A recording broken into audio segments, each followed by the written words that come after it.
কিছুদিন আগে একটা কেক ডেলিভারির জন্য নিয়ে যাচ্ছিলাম। পাড়ার মোড়ে এক দোকানদার ভাই আমাকে দাঁড় করিয়ে বলে, তোমার হাতের বানানো কেক খাওয়ার খুব ইচ্ছে, 1 পাউন্ড কেক কত?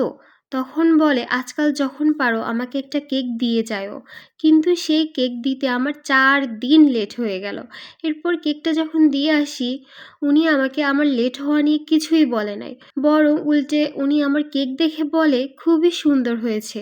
আসলে ভালো লাগে যখন কেউ আমার সামনে দাঁড়িয়ে আমার কাজের প্রশংসা করে।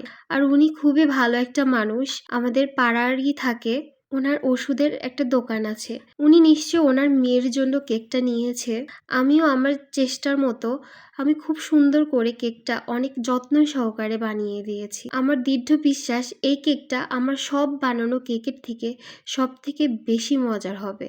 এটা হচ্ছে 1 পাউন্ডের একটা ভ্যানিলা কেক ছিল। ওনার কোনো ডিজাইন কাস্টমাইজ করা ছিল না। তো আমি এই কেকটা তাকে বানিয়ে দিয়েছি। কেমন লাগলো সবাই জানাবেন। ধন্যবাদ।